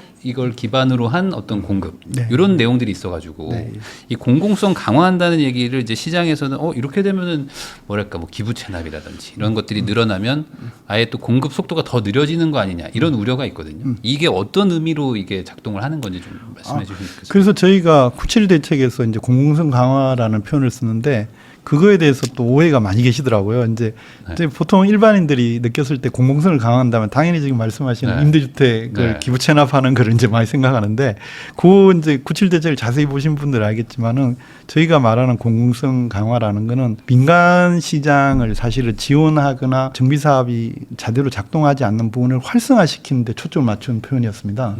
근데 저희가 이제 적절한 표현을 찾기가 애매해서 공공성이라는 표현을 썼는데 대표적인 게 뭐냐면은 그 이주비를 지원해 준다든지 뭐 그건 뭐 그 오히려 뭐 좋은 거죠. 좋은 거죠. 그러니까 그 민간 사업 조합들한테 굉장히 좋은 부분들이 작동하는 거고 또 이제 또 어떤 게 있냐면 그 저희가 이번에 그때 발표했던 것 중에 신속 인허가 지원센터라고 그래서 인허가 지원을 이제 굉장히 이제 그 속도감 있게 지원해주기 위해서 이제 설치를 이제 법안을 제안도 했고 돼 있는데 그게 이제 뭐냐면 이제 정비 사업에서 분쟁이 많이 일어납니다. 갈등 같은 게. 근데 그런 갈등을 사실은 중재를 해주거나 아니면 조정해주는 기능이 굉장히 약했는데 특히 이제 지자체에다 맡겨놓다 보니까 지자체도 어떤 법에 대한 어떤 권한을 직접적으로 갖고 있는 부분이 또 약한 부분이 있고 해서 저희가 고민 끝에 이제 국토부에다가 정비 사업을 지원하기 위한 신속 인허가 센터를 이제 설치를 하기로 했는데 그 경우는 이제 공공이 개입을 하는 거 맞죠. 맞지만 문제를 못 풀던 걸 저희 쪽으로 의뢰하면 저희가 나서서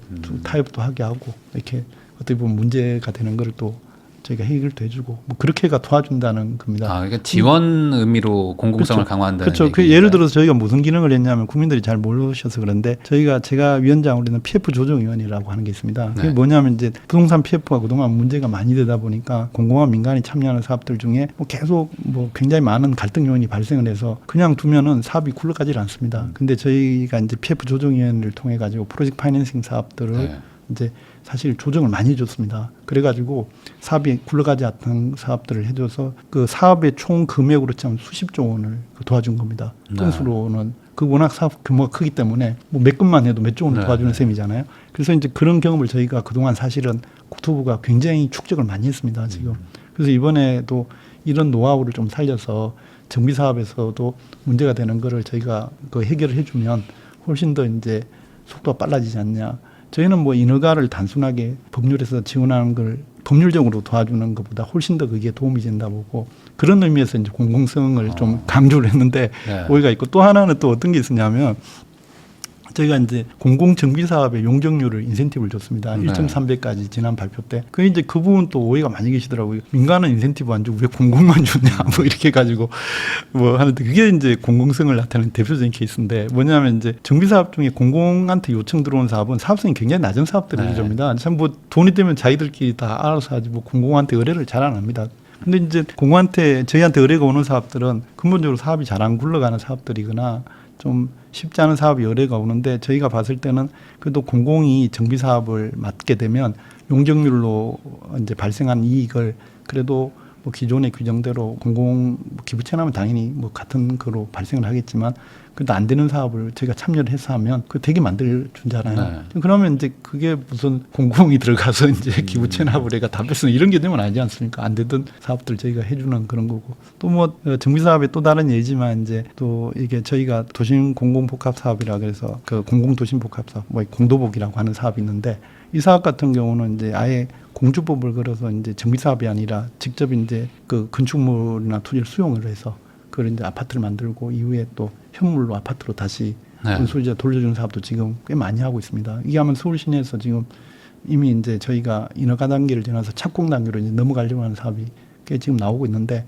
이제 이런 사업들을 저희는 봤을 때 공공성이라는 용어를 붙이고 싶어하고 그런 사업들은 대부분 사업이 안 되는 지역들입니다. 저희 공공이 나서서 그 해주는 그런 역할 정말로 어떻게 보면 주택을 늘리기 위해서 공공이 역할을 해주는 건데 그동안에 이제 공공 역할을 계속 이제 뭐 임대주택을 확보하기 위해서 이제 뭐 공공성을 강화한다는 표현을 직접적으로 쓰다 보니까 저희가 이번 97 대책에서 말하는 공공성의 개념은 사실 그런 개념이 아니라 말씀드렸듯이 안 되는 사업을 다 되게 해주자 이런 쪽에 강조를 두는 공공성이었는데 이게 저도 참 용어를 잘못 썼다고 저도 좀 보고 있습니다.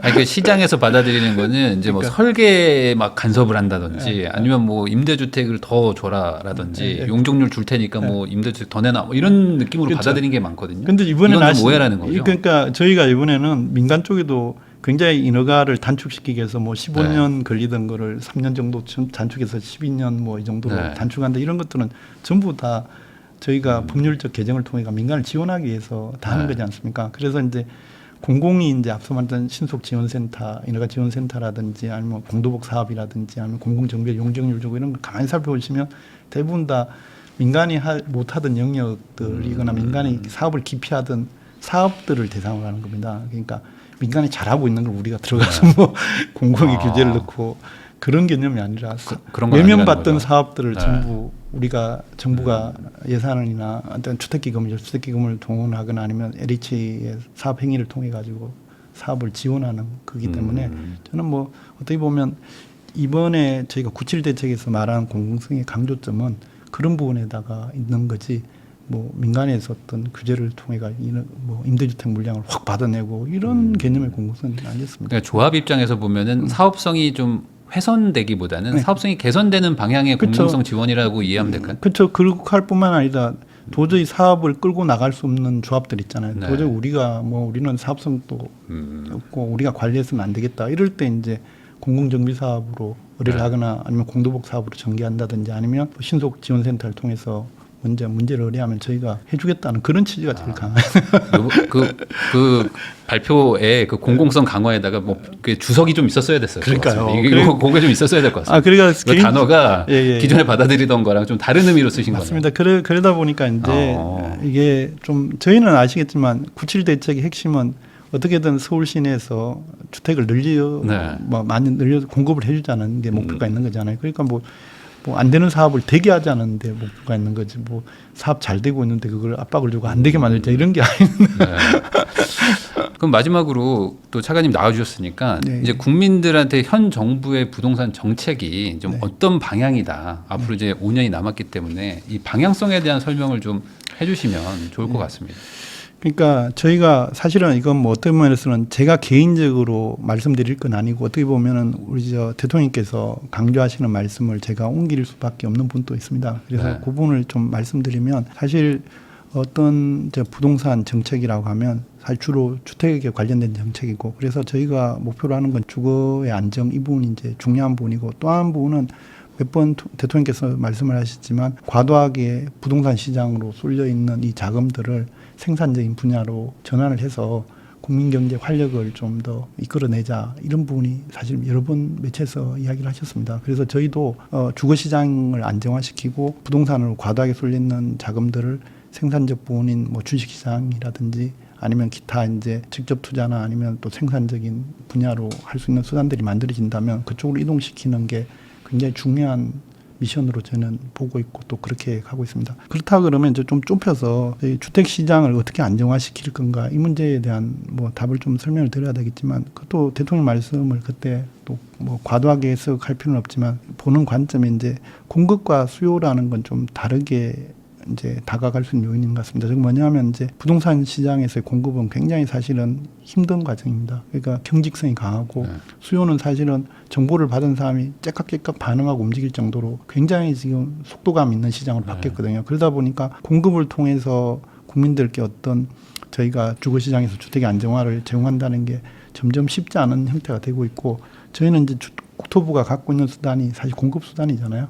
그러다 보니까 어떻게 보면 이 정부 5년 동안 135만 호 또 연간 27만 호 정도의 공급을 안정적으로 하면 사실 정상적 시장이랐다 그랬으면 이미 수도권에 그 정도 물량을 공급하면 안정화됩니다. 지금 인구도 줄고 있고 세대수 물론 일부 늘어난 측면이 있지만 그래서 공급은 단기적인 아니지만 제가 봤을 때는 그런 공급이 안정화된다 그러면 정부가 진행되면서 점점 시장은 그런 좋은 방향으로 움직일 거라 보고 있고 다만 이제 이런 그 수요 측면이라는 거는 국민들이 어떻게 보면은 주식시장에서 훈련을 받았던 뭐 여러 가지 자본시장에 참여하면서 얻은 경험들이 빠른 정보를 바탕으로 한 의사결정에 너무나 익숙해져 있는 시장 같습니다. 그러다 보니까 주택시장에서도 이제 그런 이제 의사결정의 통해가 신속하게 하면서 주식처럼 이제 투기적 반응을 보이는 그런 게 많아졌고 또 하나는 이제 주식시장에서 돈을 벌거나 아니면 이제 코인을 투자를 해서 돈을 버는 경우도 많잖아요. 최근에. 근데 이제 그런 시장들이 변동성이 많다 보니까 장기적으로 이제 내 돈을 계속 둔다는 데한 부담이 많이 생기는데 우리에서 시장을 이렇게 봤을 때 그래도 우상향 성격이 강한 주택을 사두면 이제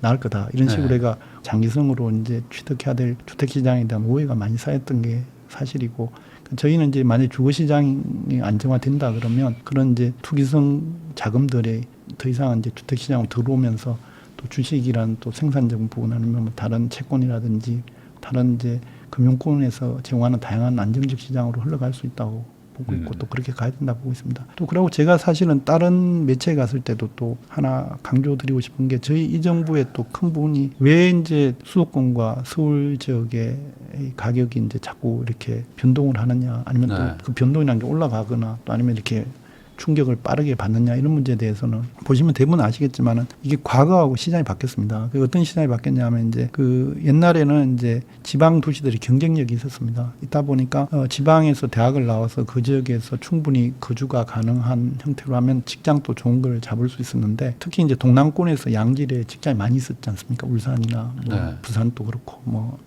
창원도 그렇고. 근데 이제 우리나라가 이제 제조업에서 이제 IT 산업으로 전환을 하면서 IT 쪽에서는 사실은 이제 제조업의 어떤 그런 마인드보다는 굉장히 지식산업의 베이스를 둔 고급 인력들을 많이 필요로 하는데 그게 이제 수도권에서 훈련받은 인재들이 많다 보니까 기업들이 이제 지방으로 내려가지 않으면서 수도권 일원에 이제 기업을 계속 설립하고 사람을 이제 뽑게 되다 보니까 지방에서의 어떤 임금보다 수도권의 임금이 어떻게 보면 부가가치가 높은 산업이다 보니까 고임금화되고 그러다 보니까 이제 지방 쪽에서 있던 대학생들이나 뭐 대학에 취학하고자 하는 많은 고등학생들이 서울로 이제 진입하게 되고 또 진입하게 되면 내려갈 경우에는 인생 전체의 자산 취득 가액이 줄어든다는 생각을 많이 하다 보니까 수도권에 계속 머물고 싶어하는 그런 생각이 굉장히 강해졌습니다. 그러면서 이제 또 한편으로 또 인프라 관련을 보시면 알겠지만 수도권에 굉장히 많은 인프라가 지금 갖춰지고 있지 않습니까? 뭐 GTX를 비롯해가지고 그러다 보니까 어떻게 보면 수도권 편애를 할 정도로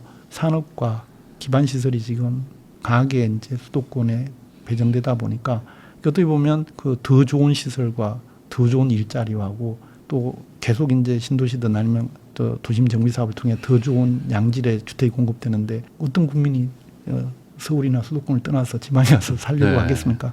그러다 보니까 어떤 면에서 보면 이 균형 발전 혹은 이제 뭐 국가 균형 성장이라고 지금 이 정부에서 저희가 강조하고 있는 이런 부분들이 이제는 어떻게 보면 이제 수도권 주택 정책에서는 굉장히 중요한 화두가 되고 있다고 저는 보고 있습니다. 그러니까 국가 균형 성장을 해서 지방에서 경쟁력 있는 거를 어떻게 보면 단기가 아니라 이 다음 정부에서도 추구를 해서 안정적으로 지방에서 그런 어떤 지방의 경쟁력을 살려야지 서울로 오는 그런 이제 유입 인구를 어느 정도 이제 지방에서 받을 수 있고 그럼으로써 수도권에서 과밀하게 몰리는 그 때문에 생기는 시장 불안을 잡을 수 있다고 보고 있습니다. 그리고 또 국민들 대부분 아시지만 또 똘똘한 한 채 이야기도 많이 하잖아요. 네. 근데 이 그 현상은 이제 수도권이라고 포괄적 이야기하는 부분이 아니라 어떻게 보면 강남권 정도로 아마 대부분 인식을 하거나 아니면 수도권 중에서도 좀 고가 주택들을 이해를 많이 하시는 것 같습니다. 이 부분 또 사실은 따지보면 구조적으로는 지방과 수도권의 양극화 문제하고 맥락이 비슷한 부분이 있습니다. 무슨 말이냐면 이제 강남에서 여러분 아시겠지만 지하철이 통과하는 노선수를 보시면 아실 겁니다. 그러니까 지하철 여기 뭐 50개인가 있어요. 그리고 이제 뭐 강남에 있는 기업 수를 보십시오. 네. 그 뭐 어떤 것보다 비교할 수 없었잖아요. 그건 제가 이제 여담이지만 대학 시절 대학원 박사학위 논문 쓰고 할 무렵에 강남은 진짜 공터도 많았습니다. 그 상업 용지들이 대부분 다 꽤 많은 부지들이 비어 있고 했는데 그 건물이 들어서면서 일자리가 갖춰지니까 대부분 이제 그쪽으로 통근이 이루어지니까 통근이 불편해지니까 또 지하철을 놔주고 그 네. 지하철을 또 하니까 또 이게 편리한 지역이 되니까 또 가격이 올라가고 또 이제 강남에서는 또 그런 이제 업무나 이런 쪽으로 주로 건물이 들어서다 보니까 당연히 이제 주거지가 줄어드니까 또 죽은 또 외곽에다 설치하고 이러다 보니까 강남에서의 주택이라는 것도 희소성이 강해지잖아요. 그러다 보니까 이제 어떻게 보면은 그런 이제 다측면에서 이제 강남 주택 가격의 가치가 또 올라가는 그런 부분이 또 꽤 강하게 있었습니다. 게다가 또 이제 한강이라는 또 새로운 이제 그 어떤 조망권에 대한 가치가 또 우리나라에서는 사실 과거에는 조망권에 대한 가치가 낮게 부여됐는데 최근에는 또 굉장히 높게 부여되는 경향성이 강해지면서 정말로 이제 한강 벨트를 중심으로 해 가격이 많이 오른 걸 볼 수 있는데 이런 이제 어떤 그런 현상이라는 게 과거의 주택 시장에서 겪었던 경험을 갖고 있어도 이런 변화된 환경에서의 현상이라는 거를 과거의 지식으로 해석을 하면 절대로 답이 나올 수 없는 상황이 된 것 같습니다. 그래서 이런 경우에 있어서는 좀 아무래도 이제 창의적 접근이 좀 필요하지 않는가. 그래서 예를 들어서 뭐 적절한 이제 금융위가 사용을 했던 금융기업 수법이라든지 저희 국토부가 좀 약간 국민들이 강하게 썼다고 볼 수 있는 토지거래 허가구역 그리고 또 뭐 각종 이제 이번에 발표도 있었지만 그동안 좀 약간 불합리하다고 봤던 이제 각종 세제 개편을 통한 이제 뭐 어떤 정책적인 마련 뭐 기재부가 발표를 했습니다만은 이제 그런 어떤 접근으로 해서 이런 문제들에 대한 이제 좀 창의적 접근들이 좀 앞으로 좀 되면은 아마 이제 주거 시장 또 안정화되고 또 그럼으로써 이제 앞서 말했던 이제 이 주택 시장으로 과도하게 쏠리는 자금들을 좀 생산적인 부분으로 끌고 갈지 않을까 저는 그렇게 보고 있습니다. 지금까지 국토교통부 이상경 차관님을 모시고 이번 10월 15일 대책에 대해서도 이야기를 나눠봤는데요. 결국에 이번 대책이 좀 시장에 충격을 준 이유는 그 잠깐 시장을 좀 멈춰두더라도 이제 공급을 제대로 하겠다. 이게 사실 어찌 보면 핵심일 것 같아요. 그래서 이제 차관님도 나와주셨으니까 앞으로 가장 국민들이 원하는 이 공급을 좀 최대한 빠르게 그리고 또 양질의 주택을 좀 공급을 해주시면 좋지 않겠나라는 생각도 좀 듭니다. 귀한 시간 내주셔서 시청해주신 거 다시 한번 감사하다는 말씀 전하면서 저도 이상경 차관님과 인사 나누도록 하겠습니다. 오늘 나와주셔서 감사드립니다. 예, 감사합니다. 네.